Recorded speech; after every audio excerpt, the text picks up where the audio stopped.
እዚህ ተኝ ገብቼ ተኝ።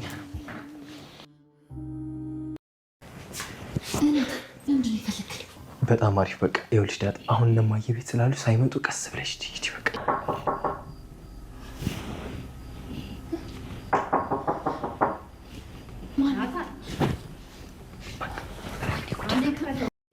የአባትነት የፍቅር መግለጫው ልክ አባት ልጁን ለማስተማር ልጁን መልካም ስነ ምግባር መልካም ስብዕና ኑሯት እንድታድግ የሄደው ርቀት እጅግ የሚገርም ነገር ነው። ስንቶቻችሁ ናችሁ የግል አስተያየታችሁን ያስቀመጣችሁ? ስንቶቻችሁ ናችሁ በፍጹም ልጁ አልሞተም አቤጌልን ለማስተማር ጥሩ አማራጭ ጥሩ መንገድ ሲያገኝ ነው ጋሽ ደረጀ ይህን ነገር የተጠቀመበት? ሰላም ከአንተን ያረገዘችው የሰላም ልጅ የማን ነው ከሚለው ውጥንቅጥና ያልተገባ ስትረስ ውስጥ እስኪ ትውጣ፣ በራሷ ጭንቅጥ ውስጥ እስኪ ትግባ በማለት እንግዲህ አጋጣሚውን ተጠቅሞ ይህን ነገር ሁለት ህይወት ታድጓል። አንድ ህይወት አቤጌልን ወደ ቀልቧ እንድትመለስ መልካም ልጅ እንደምትሆን፣ ሁለት ደግሞ ልጁን ከሱስ ማገገም ያስገብቶ መልካም ሰው እንደሚሆን እሱን እቅድ አውጥቶ የሰራው ስራ እጅግ ያሳዝናል፣ እጅግ ልብ ይሰብራል። ጥሩ አስተማሪና ጥሩ ትምህርት የምናገኝበት ምርጥ አባት መለኪያ ደረጀ። እንዴት አገኛችሁት? የትናንትናውን ክፍል እንዴት አያችሁት? አንዳንድ ጊዜ ቤተሰቦቻችን ምን ያህል ጥግ እስከሚሄዱ ድረስ ምን ያህል ርቀት እንደሚሄዱ የእኛም መለወጥ ግድ ጸባያችን ስለተበላሸ ወይም ራሳችን ስለእንትን ስላልን አይደለም።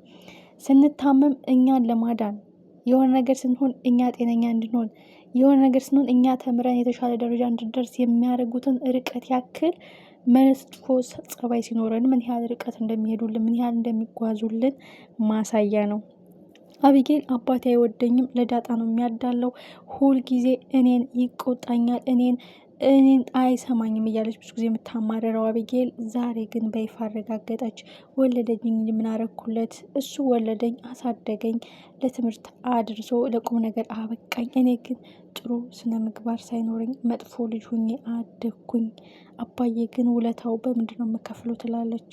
እጅግ የሚገርምና የሚደንቅ ታሪክ። የህግ አካሉም ይህን ጉዳይ እኔ ያውቅ ነበረ፣ የአባትሽ መልካም ነገር ነው እንደዚህ እንዲሆን የፈለገው አንቺን በጥሩ ሁኔታ ለማስተማር አንቺ ጥሩ ልጅ እንድትሆኝለት ይላል። አቢጌል አሁን እንደ ጥፍር ነው የተሞረደችው። ልክ አቅጣጫውን እንደያዘ ዛፍ ነው አርቆ የመለሳት። እንግዲህ ወደፊት ደግሞ የምናየው ነው ያጸባይዋ ሰውን የማመነጫጨቅ ሰውን የመናቅ ስብዕና ለመኖር የሚለው ነገር በቀጣይ ክፍል እናየዋለን። ግን በዚች ክፍል ራሱ በትናንትናው ምዕራፍ አቢጌል በደንብ አድርጋ ተሞርዳለች፣ በቃ ተስተካክላለች የሚል ተስፋ ነው ያየ ነው። እና ጋሽ ደረጀ ራሱ ለምክንያት ነው ፈጣሪ ነገሮችን በምክንያት አድርገህ ወደ ህይወቴ ታመጣለህ። እሷ እንደዛ እሳት ለብሳ እንደነበረ የዛን ቀን ሰላም የአባዬ ያረገዘችው ከሰላም ነው። ስለዚህ ሰላም ያረገዘችው ከአባዬ ነው፣ ዳጣ የአባዬ ልጅ ናት እያለች እንደዛ በሚገርም ኢነርጂ ውስጥ ሁና የቤተሰቦቿን ትዳር የማፍረስ ሁኔታ ላይ እያለች ይህ ነገር መፈጠሩ ለሁለት ነገር መልካም ሆኗል። አንድ የደረጀ ትዳር የጊዜ ጉዳይ ቢሆንም እውነቱ መውጣቱ ባይቀርም ጊዜ እንዲሰጥ፣ ሰላም እንዲረጋጋ፣ ነገሮች እንዲረግቡ፣ ሶስተኛ ልጁ ከነበረበት የአደገኛ እጽ ሱስ እንዲያገግም፣ አቢጌል ደግሞ መልካም ሰው እንድትሆን 3 እና 4 ነገሮች ነው የተከሰቱት። ጋሽ ደረጀን ፈጣሪያቸውን ሲያመሰግኑ አይተናል። በዚህ ልክ ከእጅ አምልጣ የሄደች መስሎ ነበረ፣ ግን ፈጣሪ ረድቶኝ በምክንያት አድርጎ መልሶልኛል። ራሷን አሳልፋ እኔ ነኝ የገደልኩት ማለቷ የእውነት እንደኮረውባት ተሰምቶኛል። የእውነት እኔን አሳልፋ ሰጥታ በቃ ነፃነቴን አውጃለሁ በማለት እኔ ላይ ትፈርዳለች ብዬ ነበረ። ግን እሷ ከፈጣሪዋም ከአይምሮዋም መሸሽ አልቻለችም። እኔ የምፈልገው ይችን አቢጌል ነው፣ ለእውነት የምትቆም ንጹሕ አስተሳሰብ ያላት፣ ተንኮል የማታስብ፣ ለሰዎች ቅድሚያ የምትሰጥ እንድትሆንልኝ ነው የምለፋባት። ስለለፈውባትም ተሳክቶልኛል፣ ልጅ አኩርተሽኛል በማለት እጅግ የሚገርም ነገር ነበረ። አቢጌልን በድንጋጤ ልጁ ከሱስ ማገገሚያ ወደ ቤት ሲመጣ እንግዲህ ጋሽ ደረጀ ይዞ ሲገባ በጣም ደንግጣለች። ልጁ እንደሞተ ሰሞን በቅዠት እየመጣ አጠገቧ ሲቆምባት፣ ከኋላዋ መጥቶ ሲቆምባት ብዙ ጊዜ ራሷን ስታወድቃለች፣ አይተናታል። ህልም ነው እውነት ነው እያለች ነው እንግዲህ ተነስታ ልጁን እየዳበሰች እያገላበጠች ስስመውና ስታቅፎ የነበረው። ሜቢ ካሁን በኋላ ምናልባት በዚህ ልጅ ፍቅር ልትወድቅ ትችላለች።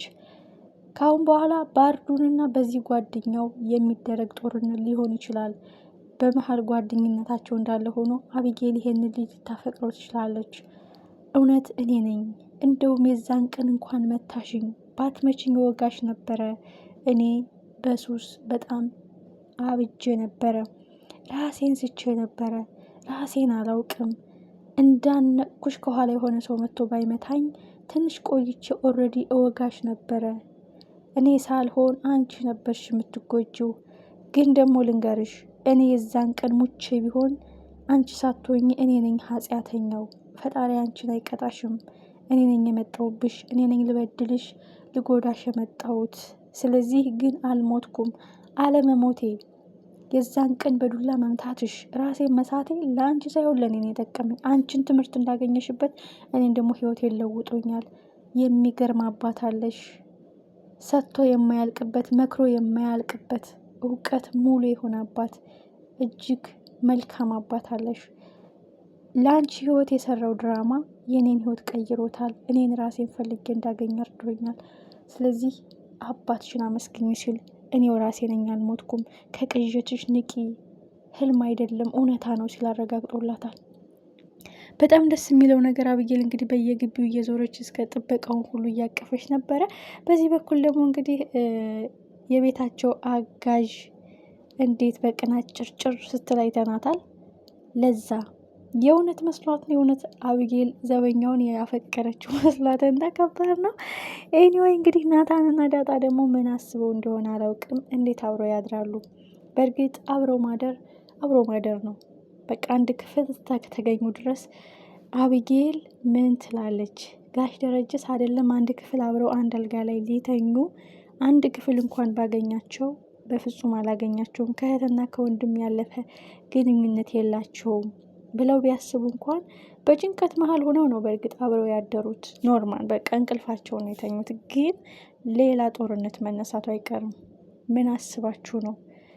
ምንድን ነው የደበቃችሁኝ? ጋሽ ደረጀ በዳጣ የሚኮሩበት ምንም አትደብቀኝም፣ ከኔ ምንም አትሸሽም የሚሉት ጋሽ ደረጀ ኦልሬዲ አብጌል የናታንን ክፍል ስታንኳኳ ሁለቱንም አንድ ላይ ተኝተው ስታገኛቸው ምንም ባይፈጠር እንኳን እንዴትስ ሆኖ የሚለው ጥያቄ ይነሳል።